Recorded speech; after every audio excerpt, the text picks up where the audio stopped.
ബഹുമാനപ്പെട്ട അധ്യക്ഷൻ, വേദിയിലിരിക്കുന്ന വിശിഷ്ട വ്യക്തിത്വങ്ങളെ, സദസ്സിലിരിക്കുന്ന ഓരോരുത്തരോടും ഒരു ഞായറാഴ്ച ദിവസം പല കാര്യങ്ങൾക്കും വേണ്ടി മാറ്റിവെക്കാനുണ്ടായിരുന്നിട്ടും ഈ ഒരു വേദിയിലേക്ക് വന്നതിൽ വളരെയധികം സന്തോഷമുണ്ട്. അബ്ദുൽ അലി മാഷയെ ആദരിക്കുക എന്നതിനേക്കാൾ ഉപരി അദ്ദേഹം ഉയർത്തിക്കൊണ്ടുവന്ന ചില ബൗദ്ധികമായിട്ടുള്ള വൈജ്ഞാനികമായിട്ടുള്ള മൂല്യങ്ങളുണ്ട്. അതിലേറ്റവും പ്രധാനമായിട്ടുള്ളതാണ് 1960കളിൽ മുസ്ലിം സ്ത്രീകൾ നേരിടുന്ന വിവേചനങ്ങളെ സംബന്ധിച്ച് വിളിച്ചു പറയാൻ ആരും ധൈര്യം കാണിക്കാതിരുന്ന ഒരു സാഹചര്യത്തിൽ വളരെ ആർജവത്തോടെ നഷ്ടപ്പെടുന്നത് ജീവനാണ് എന്നറിഞ്ഞുകൊണ്ട് തന്നെ ഇസ്ലാമിലെ വിവേചനം നിറഞ്ഞു നിൽക്കുന്ന തലതിരിഞ്ഞ ശരീഅത്ത് നിയമത്തിന് എന്തെങ്കിലും രൂപത്തിൽ ജനങ്ങൾക്കിടയിലേക്കൊന്ന് ഇട്ടുകൊടുത്ത് ചിന്തിക്കാൻ ഉതകുന്ന എന്തെങ്കിലും ഒരു സ്ക്രാച്ച് ഉണ്ടാക്കണം എന്ന് ആഗ്രഹിച്ച് മുന്നോട്ട് വന്ന വ്യക്തിത്വമാണ് അബ്ദുൽ അലി മാഷ്. അന്നത്തെ കാലത്ത് ഒരു മതപുരോഹിതന്റെ മകനായിരുന്ന അബ്ദുൽ അലി മാഷ് പഠിച്ചതും മതം തന്നെയാണ്. മതം പഠിപ്പിക്കുന്ന അധ്യാപകനായി. അപ്പോൾ കൂടുതൽ ഞങ്ങൾക്കാണ് ഈ മതത്തിനകത്ത് നിൽക്കുന്നത് കൊണ്ട് ഇതിനകത്തെ വിവേചനവും അതുപോലെ സ്ത്രീവിരുദ്ധവും അന്യമത വിരുദ്ധതയും ഒക്കെ ഏറ്റവും കൂടുതൽ ഞങ്ങൾക്കാണത് മനസ്സിലാകുന്നത്. ഞാൻ ഇദ്ദേഹത്തെ പരിചയപ്പെടുന്നത് ഇതുപോലെ ഒരു വേദിയിൽ വെച്ചിട്ടാണ്. 2016 ജൂലൈ 29 ചേകനൂർ മൗലവിയുടെ അനുസ്മരണവുമായി ബന്ധപ്പെട്ട ഒരു ചടങ്ങിലാണ് ആദ്യമായിട്ട് ഞങ്ങൾ കാണുന്നത്. അന്ന് ഞാൻ ഖുർആനും ഹദീസും ഒക്കെ പഠിക്കുകയും പഠിപ്പിക്കുകയും ഒക്കെ ചെയ്തുകൊണ്ടിരുന്നതിനിടയിൽ ഖുർആനും ഹദീസും തമ്മിൽ ഒരുപാട് വ്യത്യാസമുണ്ട് എന്ന് മനസ്സിലാക്കി ഹദീസുകളെ വിമർശിച്ചുകൊണ്ടിരിക്കുന്ന ഒരു സാഹചര്യം കൂടിയായിരുന്നു. അങ്ങനെ സോഷ്യൽ മീഡിയയിലൊക്കെ എഴുതി വന്ന സമയത്ത് ഡോക്ടർ അബ്ദുൽ ജലീൽ പുറ്റേക്കാട് എന്നെ ബന്ധപ്പെടുകയും നിങ്ങളെപ്പോലെ തന്നെ സമാനമായി ചിന്തിക്കുന്ന കുറച്ചധികം ആളുകൾ ഞങ്ങൾക്കിടയിലുണ്ട് എന്ന് പറഞ്ഞു. അങ്ങനെയാണ് ചേകനൂർ മൗലവിയുടെ അനുസ്മരണത്തിന് ഞാൻ വരുന്നത്. പിന്നീട് എനിക്ക് മനസ്സിലായി എന്നെപ്പോലെ ചിന്തിക്കുന്ന ഇസ്ലാമിലെ മനുഷ്യത്വരഹിതമായിട്ടുള്ള സ്ത്രീ വിവേചനപരമായിട്ടുള്ള കാര്യങ്ങൾ അറിയുകയും മനസ്സിലാക്കുകയും അത് മറ്റുള്ളവർക്ക് ബോധ്യപ്പെടുത്തി കൊടുക്കാൻ ശ്രമിക്കുകയും ചെയ്യുന്ന ഒന്നിലധികം കൂട്ടായ്മകളുണ്ട് എന്ന് ബോധ്യപ്പെട്ടു. അങ്ങനെ പ്രോഗ്രാമിന് വന്നു.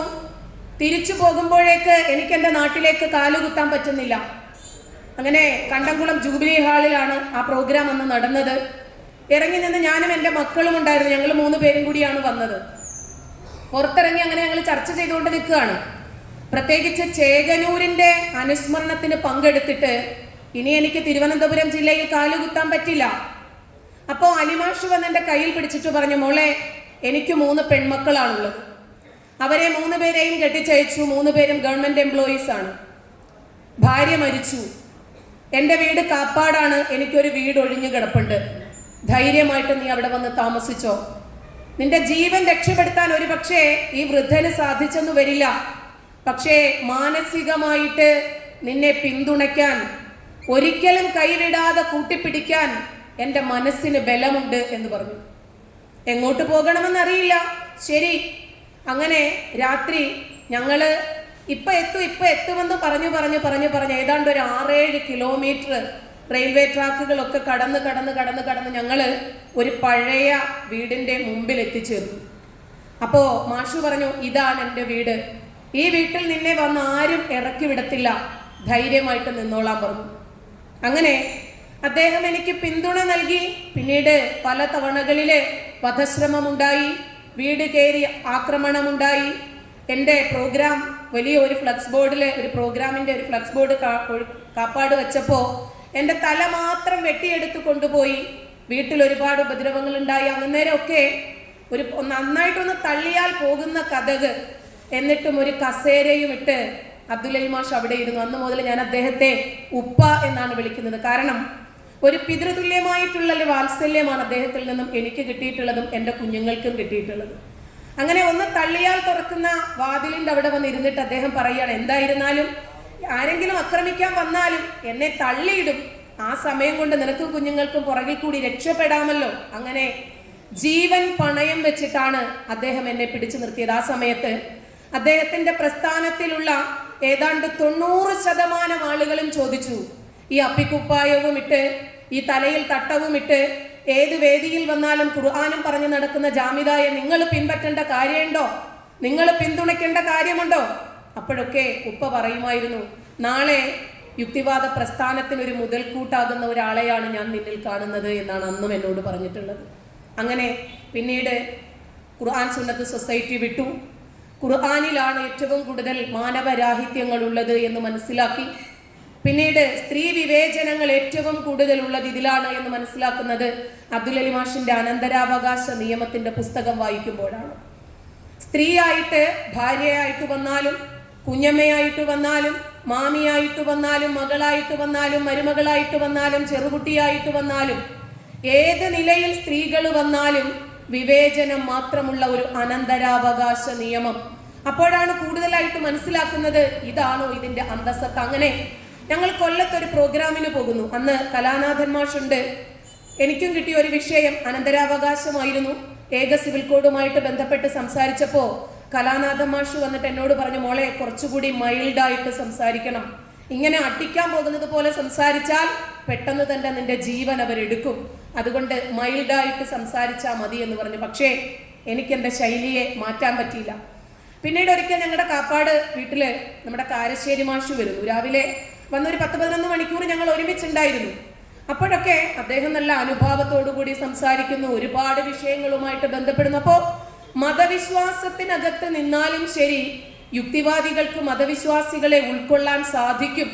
ആശയപരമായ രൂപത്തിൽ എല്ലാവരും ഒരേപോലെ തന്നെയാണ് എന്ന് കാണാനുള്ള ഒരു സമത്വ ചിന്താഗതി അവർക്കുണ്ട് എന്ന് ഞാൻ മനസ്സിലാക്കുവാണ്.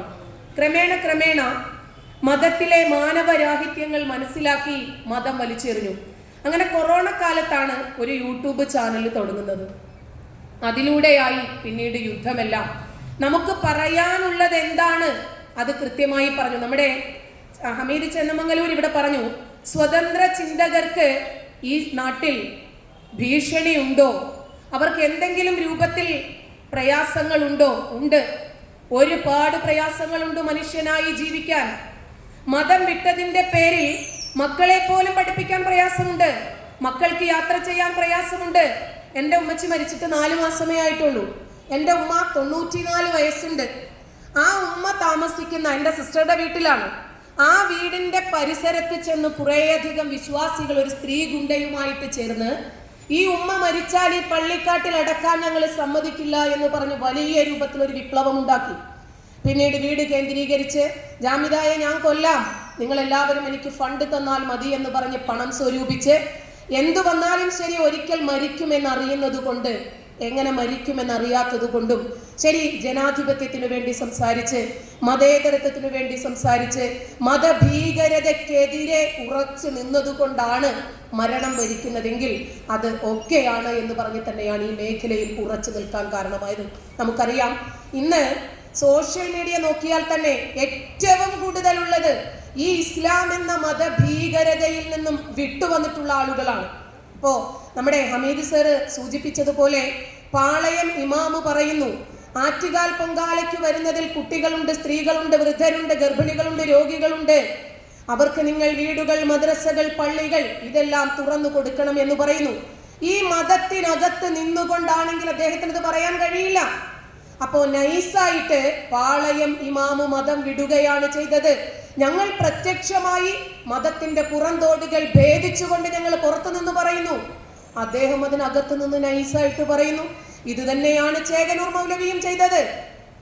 ആ മതത്തിനകത്ത് നിന്നിട്ട് ഒരു നിക്കറിട്ടിട്ട് പള്ളിയിൽ പോയി നിന്ന് നമസ്കരിച്ചിട്ട് അദ്ദേഹം ചോദിക്കുന്നു, പടച്ചോൻ പറഞ്ഞത് എന്താ?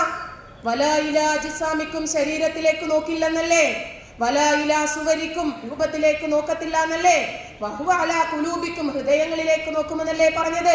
എൻ്റെ മനസ്സിലേക്ക് പടച്ചവൻ നോക്കിക്കോളുമെന്ന് പറഞ്ഞപ്പോ ആളുകൾ പറഞ്ഞു, ഇദ്ദേഹം മതത്തിൽ നിന്ന് പുറത്തു പോയി എന്ന്. ശരിയെന്നാ, അശ്ഹദു അല്ലാ ഇലാഹ ഇല്ലല്ലാഹ് അശ്ഹദു അന്ന മുഹമ്മദ് റസൂലുള്ളാഹ് തന്നെ മതത്തിനകത്തേക്ക് വന്നില്ലേ? അങ്ങനെ മതത്തിനകത്ത് നിന്നിട്ട് യുക്തിപരമായ രൂപത്തിൽ ചിന്തിക്കാൻ ഇന്ന് പാളയം ഇമാമിന് സാധിച്ചെങ്കിൽ അതിനേക്കാൾ എത്രയോ നേരത്തെ തന്നെ കാന്തപുരം AP അബൂബക്കർ മുസ്ലിയാർക്ക് സാധിച്ചിട്ടുണ്ട്. ഒരു പെൺകുട്ടി വേദിയിൽ കയറിയപ്പോഴേക്ക് മുണ്ടും മടക്കി ഉടുത്ത് അബ്ദുള്ള മുസ്ലിയാർ ചോദിച്ചത് എന്താ? കാണിച്ചു തരാം, നിങ്ങൾക്കറിയില്ലേ സുന്നികളുടെ നിയമം എന്താണെന്ന്? പെണ്ണിനെ വേദിയിലേക്ക് കയറ്റിവിടുകയോ എന്നല്ലേ ചോദിച്ചത്? ഒടുവിൽ ബഹിരാകാശം സഞ്ചരിച്ച സുനിത വില്യംസിന് ആദരവ് നൽകാൻ അദ്ദേഹം നേരിട്ടല്ലേ എത്തിയത്? എങ്ങനെ പറ്റും?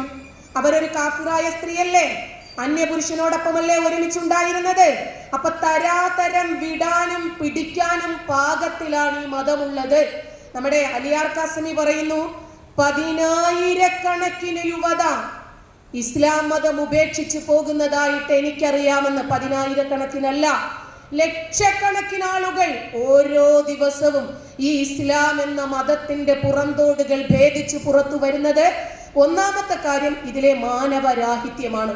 പെണ്ണ് പെർഫ്യൂം അടിച്ചാൽ അവൾ വേശ്യയാണ്, പെണ്ണ് ലിപ്സ്റ്റിക് ഇട്ടാൽ അവൾ വേശ്യയാണ്, പെണ്ണാടരുത് പാടരുത്, പെണ്ണെപ്പോഴും പേര് യന്ത്രമായി വീട്ടിന്റെ അകത്തളങ്ങളിൽ ഒതുങ്ങിക്കഴിയണം. പെണ്ണിന്റെ വിദ്യാഭ്യാസം ഇവർക്ക് പേടിയാണ്. നമ്മുടെ മുജാഹിദ് ബാലുശ്ശേരി പറഞ്ഞത്, 5 വയസ്സുള്ള ഒരു കുഞ്ഞിനെ കാണുമ്പോൾ പോലും അധ്യാപകർ കയറി പിടിച്ചു പോകുന്നത് ആ പെണ്ണിലേക്ക് ഈ പുരുഷൻ നോക്കുമ്പോൾ, ഉസ്താദ് നോക്കുമ്പോൾ ഇദ്ദേഹം കാണുന്നത് ഒരു ഇറച്ചി കഷ്ണമായിട്ടാണ്. പെണ്ണെ, നീ ഒരു ഇറച്ചി കഷ്ണമാണ് എന്റെ കാര്യം സാധിക്കാനുള്ളത് എന്ന് ഇവനിലെ ടെസ്റ്റോസ്റ്റിറോൺ ഇവനോട് പറയുമ്പോൾ ഇവന്റെ ഹൈപ്പോതലാമസ് ഉദ്ദീപിപ്പിക്കുകയും അങ്ങനെ ആ പെണ്ണിനെ കയറി പിടിക്കാൻ തോന്നുകയും ചെയ്യുമെന്നാണ്. ഇന്നത്തെ ആധുനിക വിദ്യാഭ്യാസം നേടിയിട്ടുള്ള പെൺകുട്ടികൾ ഇത് കേട്ടാൽ ഇതിലെ മാനവരാഹിത്യവും സ്ത്രീ വിരുദ്ധതയും അതുപോലെ ഈ സ്ത്രീ പീഡകന്മാരെ യോജിച്ച് പിന്തുണച്ച് അവരെ വളർത്തി കൊണ്ടുവരികയും ചെയ്യുന്ന പൗരോഹിത്യത്തെ അവർക്ക് കൃത്യമായ രൂപത്തിൽ മനസ്സിലാകും.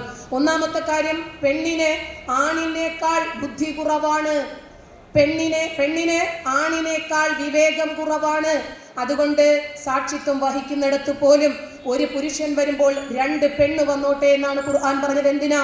ഒരു പെണ്ണ് മറക്കുമ്പോൾ, ഒരു പെണ്ണിന് മറവി സംഭവിക്കുമ്പോൾ മറ്റവളൊന്ന് ഓർമ്മിപ്പിച്ചു കൊടുക്കാൻ വേണ്ടി. അപ്പോഴും പെണ്ണിനു മാത്രമേ മറവി സംഭവിക്കൂ എന്ന് പുരുഷ അള്ളാഹു നേരത്തെ തന്നെ തീരുമാനിച്ചു.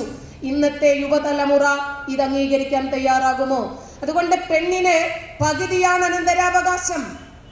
അങ്ങനെ വന്നപ്പോൾ അബ്ദുൽ അലി മാഷ് ചിന്തിച്ചു, എന്തുകൊണ്ട് എനിക്കിത് മാറ്റി ചിന്തിപ്പിക്കാൻ പാടില്ല? അദ്ദേഹത്തിന്റെ എഴുത്തുകളിലൂടെയും പ്രഭാഷണങ്ങളിലൂടെയും ചർച്ചകളിലൂടെയും ഒക്കെ അദ്ദേഹം ഇതാണ് സമൂഹത്തെ ചിന്തിപ്പിക്കാൻ ശ്രമിച്ചത്.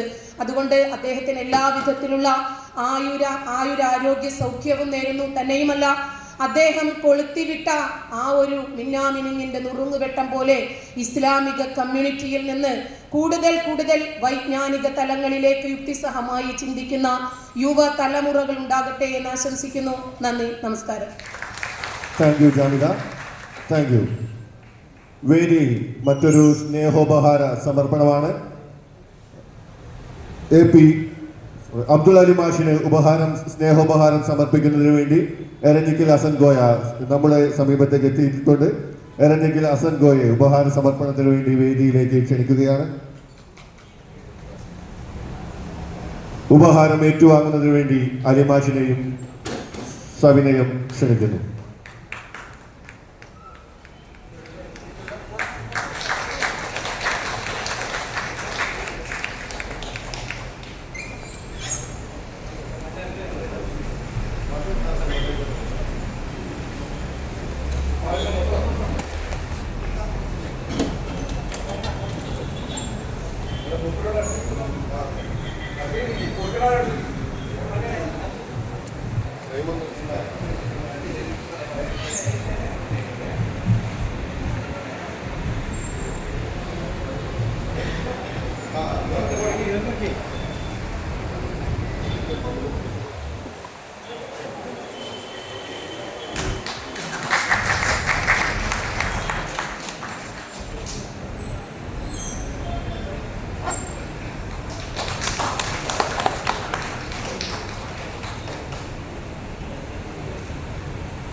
Thank you mister Eranhikkal Hasan Goya.